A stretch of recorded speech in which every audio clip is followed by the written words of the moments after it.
আসসালামু আলাইকুম। আশা করি সবাই ভালো আছেন। আজকে আমি আপনাদের সাথে গ্যাসের চুলায় বিফ বার্ন এই সহজ রেসিপিটা সহজভাবেই শেয়ার করব।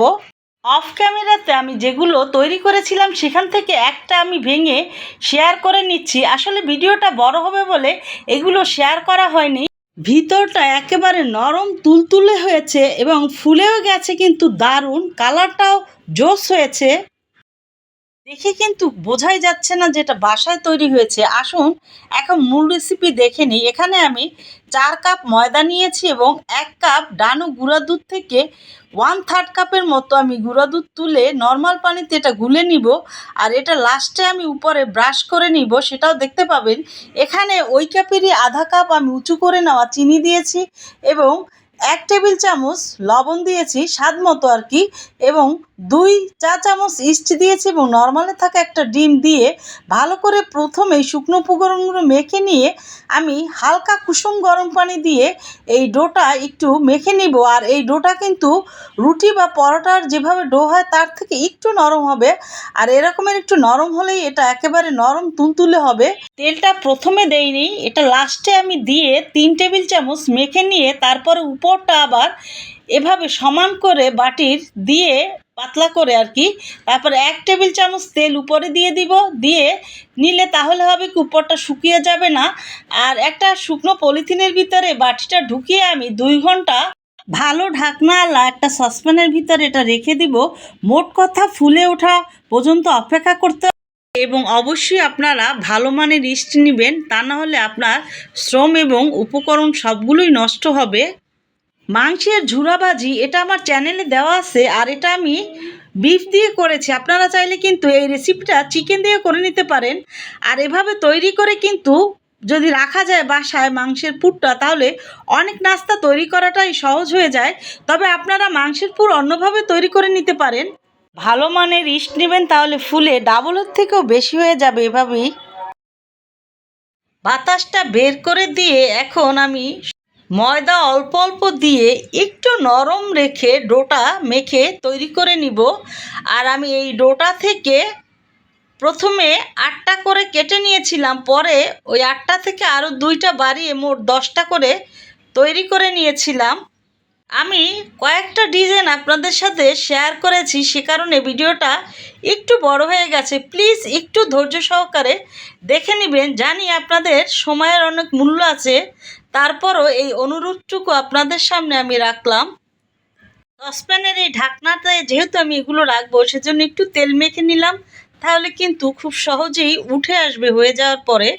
আর গরম অবস্থায় উঠাবেন না, তাহলে কিন্তু ভেঙে যাবে। ঠান্ডা হলে একটু তারপর উঠিয়ে নিয়ে পরিবেশন করে নেবেন।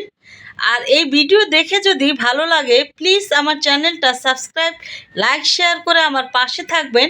আর অলরেডি যারা করে নিয়েছেন তাদের অসংখ্য ধন্যবাদ, আর যারা করেননি তাদেরও ধন্যবাদ। প্লিজ তারাও করে দিবেন। এখন আমি অল্প একটু একটু করে ময়দা দিয়ে এটা রুটির মতো করে বেলে নিয়ে তারপরে বিভিন্ন ডিজাইন তৈরি করে নিব। সেটা আপনারা ভিডিওটা দেখে একটু বুঝে নেবেন। এটা আমি নর্মাল পানি নিয়েছি, আর এটা সাইডে লাগানোর জন্য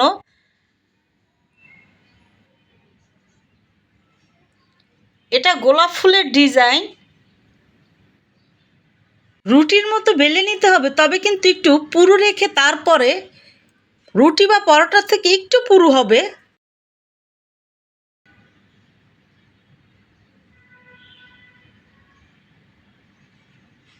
কত সুন্দরভাবে তৈরি হয়ে গেল একটা। আরও একটা রুটির মতো বেলে একেবারে সাইডে এভাবে পাতলা বিফটা দিয়ে আমি এভাবে একটু রোলের মতো করে পেঁচিয়ে নিব। লম্বা দড়ির মতো টেনে বড় করে নিব।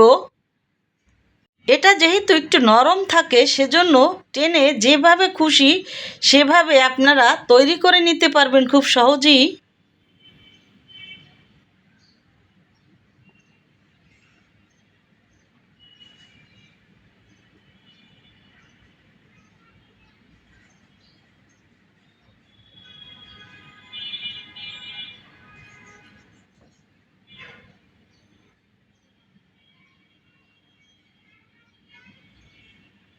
কত সুন্দরভাবে এই ডিজাইনটা তৈরি হয়ে গেল। আর এই ডিজাইনটাই আবার করে তার উপরে এভাবে একটু পাতলা রুটির মতো করে মাংসটা ঝুঁকিয়ে গোল করে নিয়ে তার উপর এভাবে আমি একটু পানি দিয়ে লাগিয়ে নিব। এটা আর একটা ডিজাইন হয়ে গেল। আর এরকমের বিভিন্ন ডিজাইনে যদি তৈরি করে বাচ্চাদের কাছে যে শুধু বলবো সেটা না, সবার কাছে কিন্তু এটা দেখতে ভালো লাগে আর কি। এখন আমি আর একটা ডিজাইন পরাটার মতো করে প্রথমে চৌকোনা করে তৈরি করে নিয়েছি এবং এভাবে কেটে নিয়ে আপনারা একটু ভিডিওটা দেখে বুঝে নেওয়ার চেষ্টা করবেন।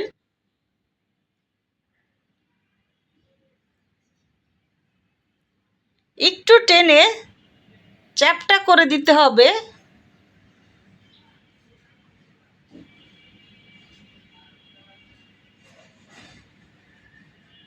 যেখানটা চারকোনা না হয় সেটাও একটু টেনে নিলাম। মোট কথা এটাতে কিন্তু সবচাই একটু চারকোনা বা একটু চ্যাপটা করে নিতে হবে।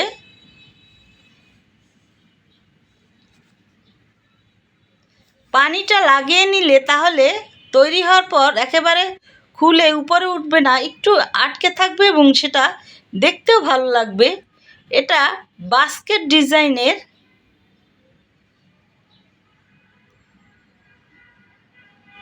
প্রয়োজনে আপনারা ভিডিওটা টেনে টেনে তারপরে একটু দেখে নেবেন ডিজাইনগুলো। আর আমার মনে হয় আপনারা আমার থেকেও ইনশাল্লাহ আরও ভালো করে তৈরি করতে পারবেন। কয়টা শেয়ার করে নিয়েছি, বাকিগুলো আমি অফ ক্যামেরাতে তৈরি করে নিয়েছিলাম। ভিডিওটা বড় হবে বলে শেয়ার করিনি, দুঃখিত।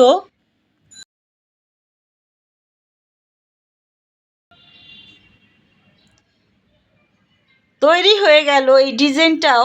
আর সাইডটা একটু চেপে এভাবে চারকোনা করে দিলে দেখতে ভালো লাগবে।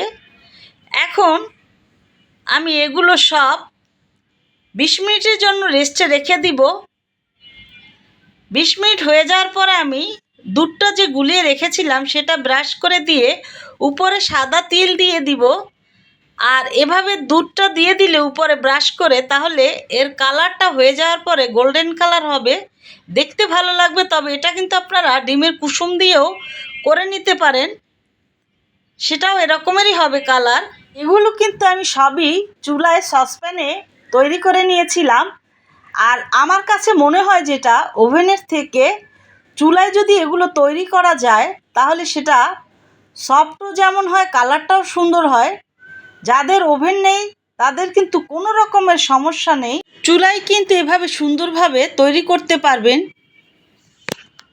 চুলায় আমি মিডিয়াম হিটে সসপ্যানটার ভিতরে একটা স্ট্যান্ড দিয়ে 10 মিনিট ঢাকনাটা লাগিয়ে ফ্রি হিট করে নিয়ে এখন আমি এই প্লেটটা দিয়ে দিলাম এবং আমি ঢাকনা দিয়ে মিডিয়াম হিটের কাছাকাছি রাখবেন, তা না হলে কিন্তু কালারটা ভালো আসবে না। এখন ঢাকনাটা লাগিয়ে আমি আধা ঘন্টা অপেক্ষা করে নিয়েছিলাম, তারপর উঠিয়ে নিয়েছিলাম। আর কালারটা কিন্তু খুবই সুন্দর হয়েছে। এখন এই গরম থাকা অবস্থায় আমি একটু বাটার উপরে লাগিয়ে নিব, তাহলে দেখতে ভালো লাগবে, একটু তেলের মতো চিকচিক করে আর কি। তৈরি হয়ে গেল চুলায় খুব সহজেই বিফ বার্ন। আপনারা এভাবে তৈরি করে বাচ্চাদের টিফিনে অথবা সন্ধ্যার নাস্তায় পরিবেশন করতে পারবেন। সবাই ভালো থাকবেন। আল্লাহ হাফেজ।